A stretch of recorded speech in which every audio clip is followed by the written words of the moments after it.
Welcome to my Fall of Khazad-dûm class tier ranking. In this video, I'm just gonna rank the classes from how well they do in the raid and how needed they are. So let's just get into it. Alright, so here we go. I have 5 rankings. S tier is the best, then you have A, B, C, D. D would be terrible. So from top to bottom is how I'm gonna rank the classes. I'm gonna start off with the tanks. The tanks being used for this raid is mainly Guardian and Captain. I'll start off with Guardian.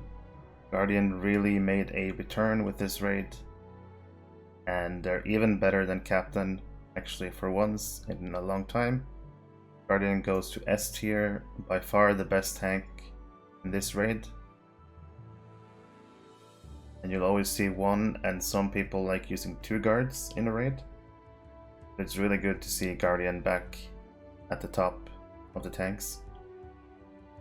Looking at the Captain, you also have to consider the red line Captain will always be needed, and most groups will also go for the yellow Cappy because of the strong buffs. I know Cappy got a huge nerf in their tanking line, but they're still pretty good, and they still have really valuable buffs for the Fellowship. And they also have double res, yellow banner, they can SOD the Guardian. They still have fighting withdrawal cooldown, which is pretty strong for this raid. Captain combined with the red Captain still is a pretty strong class. They end up in the A tier. You're still gonna see pretty much always a red Captain you'll always see, and pretty much always you'll see a yellow Captain as well. There's also been people playing with blue Cappy in this raid. So Captain is really viable for this raid for sure. I think this is a pretty fair assessment of the tanks. Cappy is not terrible, it's still a good tank.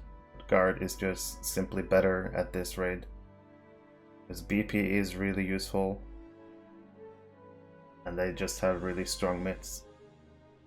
And I'm really happy about the tank balance for this raid. It's really good. Next up, I'm gonna go for the healers, starting off with the Minstrel. Put them there at the bottom for now. Minstrel, in some groups you might see yellow Minstrel with a blue RK and a Bjorning, but most of the time they will be playing blue, especially from in lower tiers. You'll have a blue mini. Personally, I really like having a yellow mini for anthems in the group, and instead just have a Bjorning and RK be your main healers. But it's also doable with Bjorning and blue mini. So you'll pretty much always see a Minstrel in a raid. If they're not yellow as a third healer, they're gonna be blue mini as a second healer for sure. Minstrel is gonna go on B tier since they only have 1 spot in the raid. They're still a good class, there's still always gonna be a spot for a mini in every single raid. You can never go wrong bringing a Minstrel. But since Cappy has 2 spots, they're gonna go for A tier. And Guard is just so strong in this raid, so they earn the S tier, even though they only usually have 1 spot, but sometimes you might want to bring 2 guards. It can be really strong.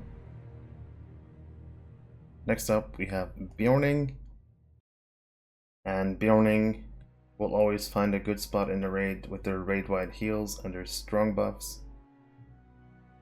Just like Mini, you'll usually only see 1 Bjorning, just to get like all different kinds of buffs and debuffs. I'm pretty sure Bjorning could do a good job at tanking the Balrog, but you don't normally see the Bjorning tanking. But personally for me, I think the Bjorning is a little bit more important than the Minstrel. So I'm gonna put the Bjorning at A tier alongside the Cappy, even though they only usually have 1 spot. The fact that they can also tank means you could have 2 Bjornings, gives them a spot in the A tier for me. And next up, next healer will be the Runekeeper, and I also have to consider the return of the Fire Runekeeper here.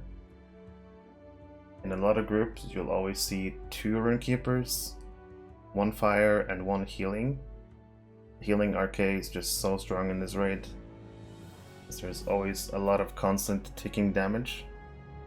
And the RK helps a lot with this and healing the tanks.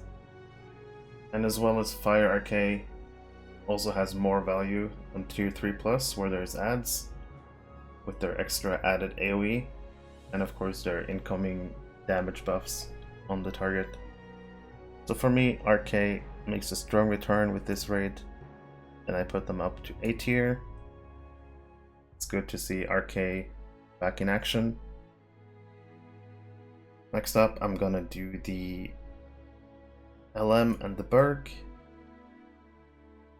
Starting off with the Burglar. Typically, I don't think I've ever seen a red Burg. It's been a while since I've seen a red Burg in a raid. So typically the Burglar will only have that 1 spot in yellow line.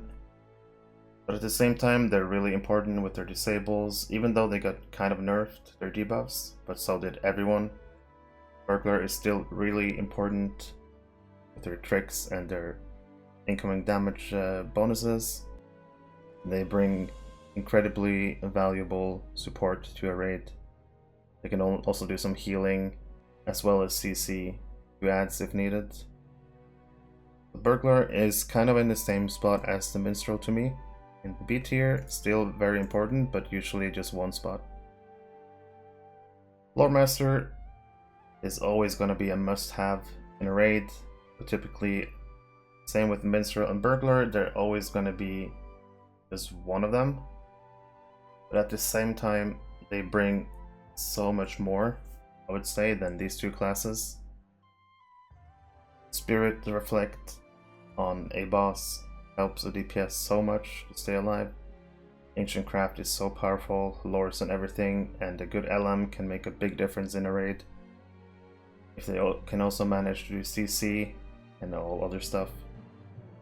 So for me, Loremaster is super important, even though they only have 1 spot. They kind of act like Bjorning to me, that they're really just must have for a raid and A tier. And finally, we're down to the 3 remaining DPS classes. I already placed Runekeeper at A tier. I think that's deserved, but it's also combined with the healing RK. If I only did Fire RK, they would probably be B tier. But because of their value as a healer, they're gonna go A tier in this raid. Alright, so we're gonna rank these 3 DPS classes. I'm gonna start off with the Champion. Champion, of course, has been very strong for very long, and this raid is no different. Having a yellow champ, especially for tier 3 up, makes a massive difference if you have really good champions to kill those ads. You can gain so much value from that. You can also bring a red champion to get more increased damage on the main boss. Just overall, champ is really strong, and I'm sure blue champ could also do a decent job on this boss. And typically in a raid, you'll always see, especially on higher tiers, on tier 3+, where there's ads, you'll always see like at least 2 champs, maybe even 3. So for sure in this raid, champion earns the right of S tier alongside the guard. One of the strongest DPS classes in the game, and they also benefit from a lot of debuffs like the Bjorning, the raid. So incredibly valuable class for this raid. And well-deserved S tier ranking. Next up we have the Warden. Typically you're only gonna see 1 Warden in a raid though. That's always usually the case with Warden. But at the same time, they're constant damage on the boss with all the bleeds ticking, and also really valuable mitigation debuffs, as well as some decent AoE for the ads. Makes them pretty viable,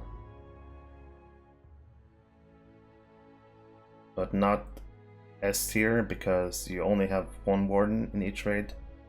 But in my opinion, Warden still brings enough value to get the A tier. Sure.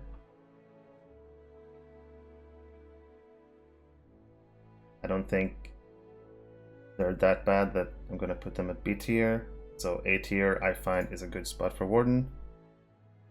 And finally we have Hunter. If this was just a Tier 1, Tier 2 ranking for Hunter, I would probably give them A tier. This is for the raid as a whole, and the fact that Hunter suffers a lot from all the movement, especially as you get higher in the tiers, there's a lot of movement, and their kind of lack of AoE. They do have some AoE, but it's not super good like a champ or a warden. And especially all the movement. You can get the purple eye, you have to run for fulmination, you have to run from Grand Smash. And the Hunter really do lose a lot of value in this raid. So Hunter is gonna be the lowest place for me for this raid. They do just fine on Tier 1 and Tier 2, but overall Hunter gets a C ranking. On Tier 3 plus, you rarely do see a Hunter in the group. So for me, Hunter definitely gets a C rating for this raid. So that's my ranking for the Fall of Khazad-dûm, the newest raid in Lotro. Let me know in the comments if you agree with my picks. I feel like I've been pretty fair to all the classes. I feel like this is quite accurate for the raid as a whole. In any case, I hope you enjoyed the video. Leave a like, subscribe to my channel, join my Discord server, and I'll see you in the next one.